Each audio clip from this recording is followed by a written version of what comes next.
За то время, что мы не виделись, произошло очень много интереснейших событий.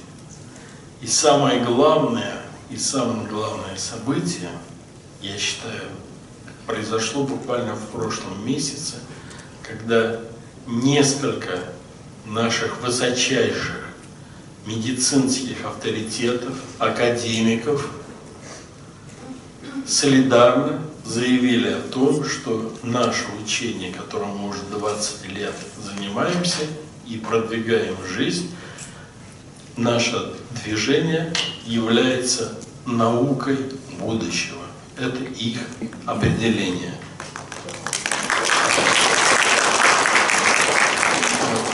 К этому солидарному заявлению, которое, кстати, уже есть в Ютубе, вы можете найти. Посмотрите передачу «В белых облаках» за 6 апреля, когда 3 наших выдающихся медицинских академика светили. Это Иван Павлович Неумывакин, который 30 лет возглавлял всю медицинское управление нашего космоса.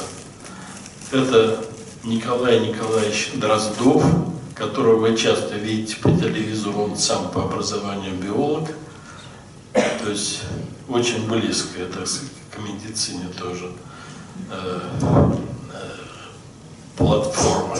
И Полетаев Андрей Игоревич, биофизик, доктор физико-математических наук, еще к тому же академик. Они вот, он причем рассказал, очень важно, там посмотрите, он рассказал о тех экспериментах, которые проводились с нашим участием в Институте молекулярной биологии и молекулярной генетики. Впервые, хотя они проходили почти 7 лет назад, но ему запретили говорить об этих экспериментах, результатах, хотя все документы, протоколы были составлены, подписаны, там стоит подпись директора, бывшего директора, он сейчас на пенсии, профессора Макульского, который возглавлял Институт молекулярной генетики. То есть на таком уровне все документы были подписаны, но в президиуме Академии запретили об этом говорить. Почему?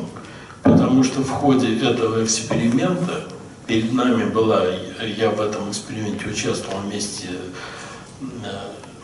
с Игорем Витальевичем Арефьевым, нас двое было, нам была поставлена задача изменить цикл клеточного митоза у клеток HL60. Это очень распространенные клетки, с которыми очень любят работать биологи.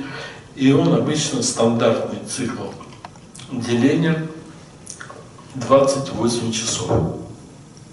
Перед нами была поставлена задача ускорить этот цикл митоза в 2 раза. Задача, прямо скажем, непосильная, никто ее никогда не мог решить, потому что атомные часы, которые есть в каждой клетке, работают с такой точностью, что не дают сбой даже за миллиарды лет. А тут вдруг надо было ментальным импульсом дать им новую программу деления. Это было, ну как бы заранее считалось невозможным, но в этом-то, собственно, и состояла проверка. Можете или не можете. То, что пишете и заявляете в ваших работах, а вот давайте-ка на практике проверим. Проверили. Цикл клеточного митоза ускорился ровно, как они сказали, по протоколу в 2 раза. В 2 раза клетки стали делиться быстрее, и это все регистрировалось лазерным цитофлюориметром. Это огромный компьютер, который занимает целую комнату. Большой компьютер, американский, привезли, там у них стоит в Институте молекулярной биологии.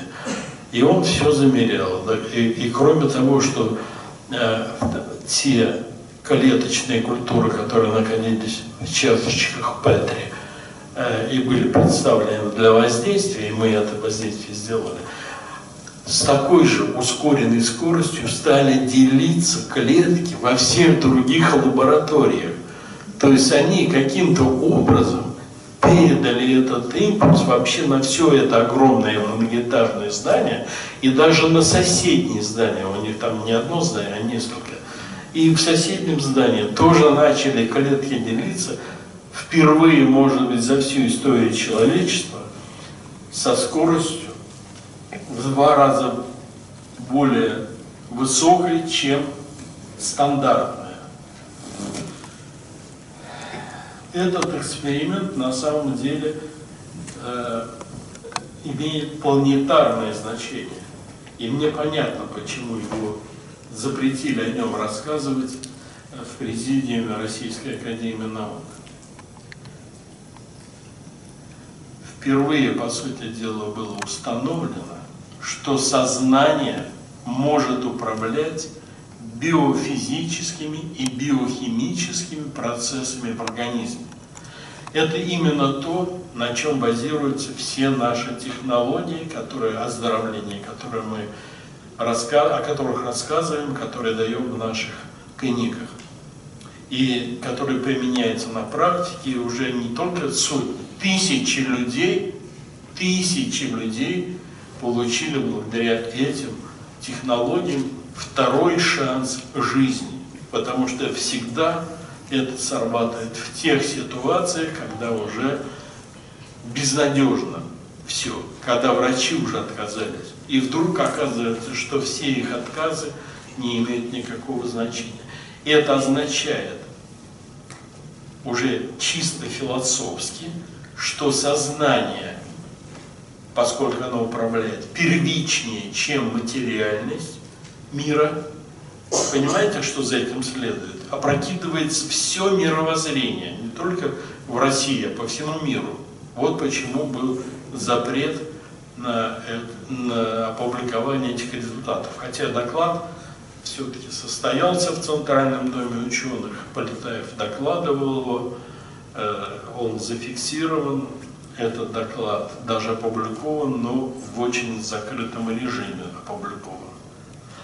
Вот, и на этот раз, вот если вы посмотрите это выступление в Ютубе, Андрей Игоревич Полетаев наконец совершенно открыто рассказал и об этом эксперименте, и о тех результатах, которые были достигнуты, и о той перспективе, которую это все будет иметь для мира. Более того, он сейчас пишет по этому поводу книгу. Он уже вот несколько недель в активной творческой работе, потому что у него запросили эти результаты иностранные издательства, и он готовит для них книгу. Ну, надеюсь, что и в России она тоже выйдет. Во всяком случае, я постараюсь его к этому склонить, чтобы в России тоже были опубликованы все эти данные. Я считаю, что это очень значимое событие, потому что 20 лет мы говорили о том, что можно сознанием управлять всеми процессами организма. 20 лет.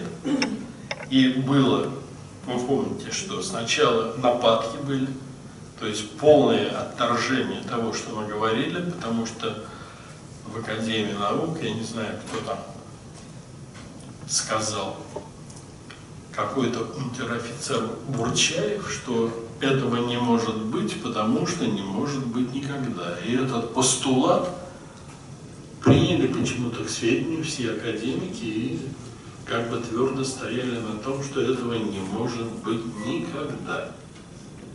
И вот впервые в условиях лабораторного эксперимента, проведенного 2 ведущими институтами России на этом направлении, было утверждено, что может и даже происходит, и уже не теоретически, а практически. Понимаете, что произошло? Вот после этого объявления вся реальность меняется. Потому что наука, по сути дела, признает это. И надо сказать, что к мнению этих академиков уже в последнее время присоединилось уже много других академиков. Я даже на пальцах могу не менее 10 академиков перечислить, которые открыто заявили, поддержали вот это вот утверждение Полетаева, что это наука будущего.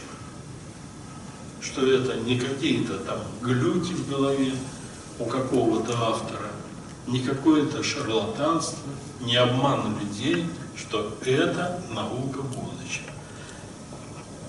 Тем более это подтверждается, еще раз говорю, тем, что уже на сегодня имеются тысячи свидетельств, как это сработало. У многих людей по всему миру причем. Не у нас в России, за границей даже больше таких свидетельств. Но если вы сейчас тоже в Ютубе откроете страницу моих семинаров, которые проходили в феврале, 10, 11, 12 февраля в Санкт-Петербурге, там тоже произошло.